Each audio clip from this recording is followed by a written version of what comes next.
It's a client who attended with bilateral, fully occluding earwax. And I've started off here in the patient's worst ear, as they perceived it, which is their left ear. You can see that the wax extends right from the entrance of the ear canal. So we know we're at the entrance because you can see all the hair strands. All the hair follicles in the ear are located in the outer third, or the cartilage portion of the ear canal. And this does extend all the way to the eardrum. And the type of wax the patient has in this is, at the entrance at least at the moment, it's a very damp, wet, soggy kind of consistency, which can make it difficult to vacuum. The wax is also adhered to the ear canal wall, so they've got a few skin adhesions here, and there is some matting of the earwax, so the wax has matted against some of this hair.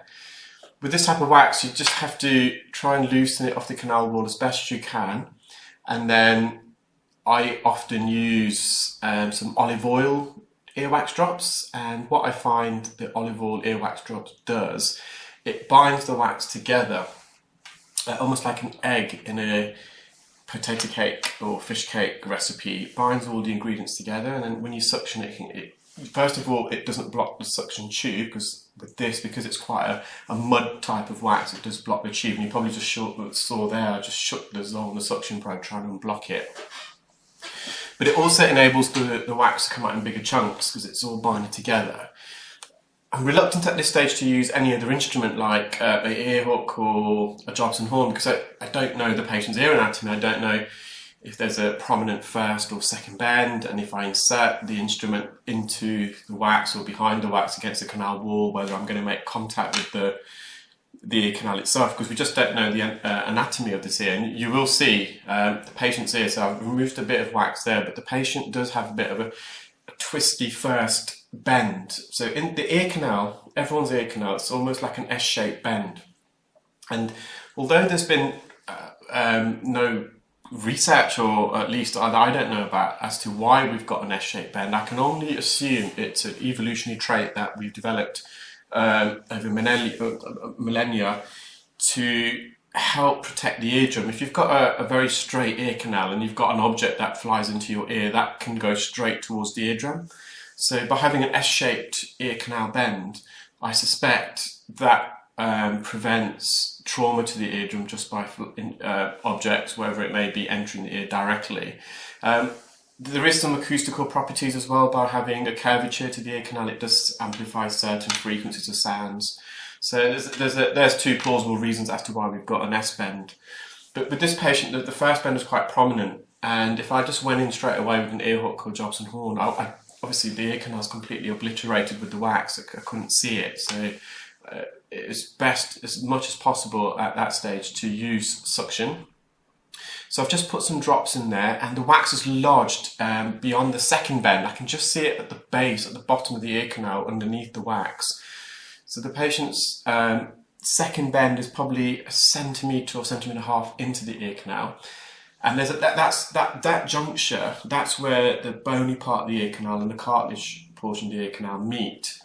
And at that juncture, there's a natural narrowing called the isthmus. And within the ear canal, there's another natural narrowing about half a centimetre away from the eardrum. That's also called an isthmus. So this wax, as I know, it extends all the way now, because I could see it underneath when I lifted the wax up.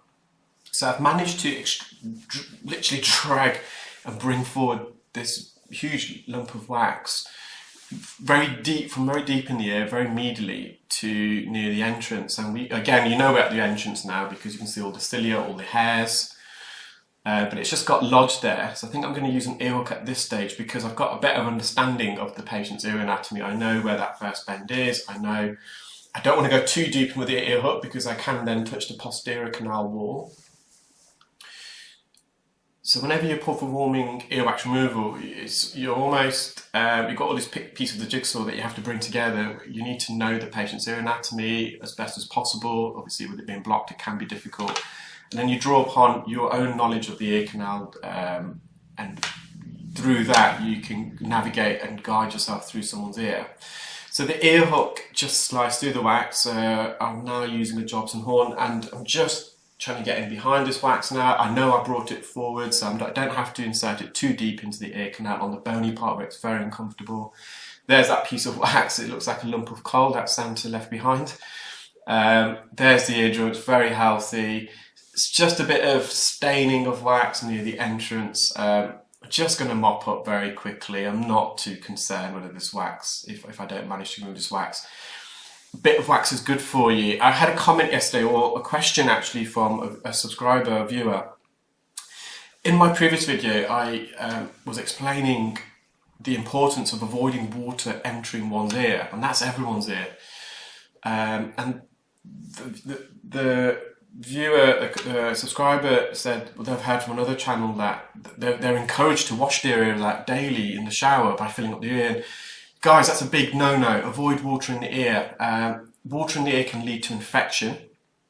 And also, the water washes out the acidity that we naturally have in the ear, and also a thin layer of lipids.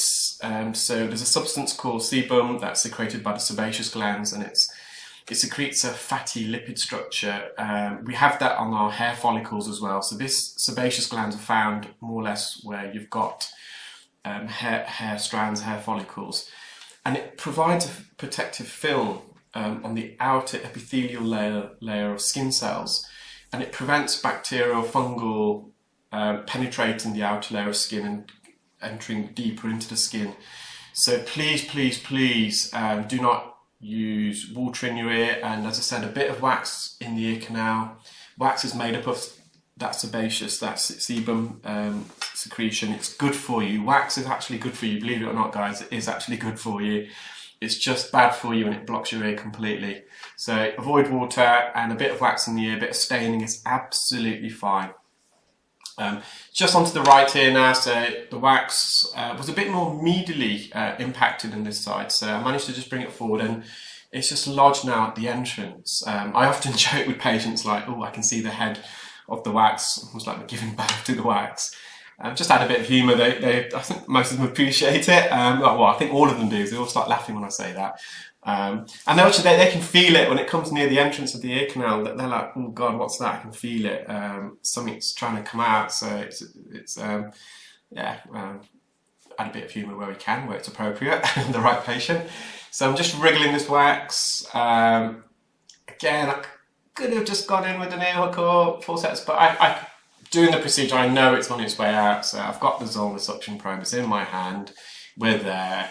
Just a few more wriggles, and it should be out the ear. So there we are.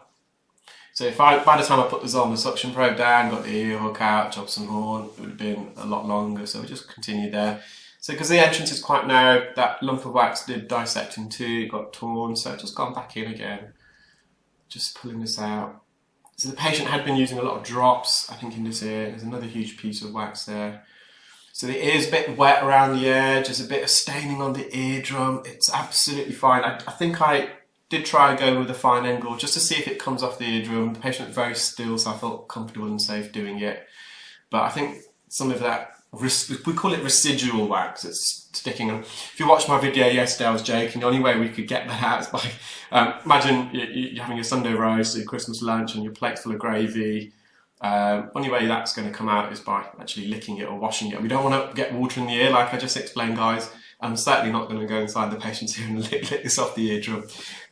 It's fine, but I just thought if I just hover over, if it comes off, brilliant. If not, not to worry. So that's in the anterior recess. I did manage to get a little bit off the eardrum, you can see, but there's no need for me to try and risk perforating this eardrum.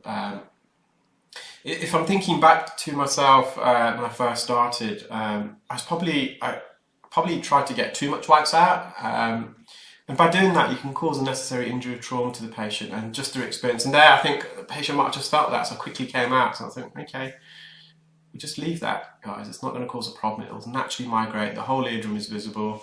I hope you enjoyed that video, guys. You're enjoying your Sunday, and you have a great evening. Thank you. Bye.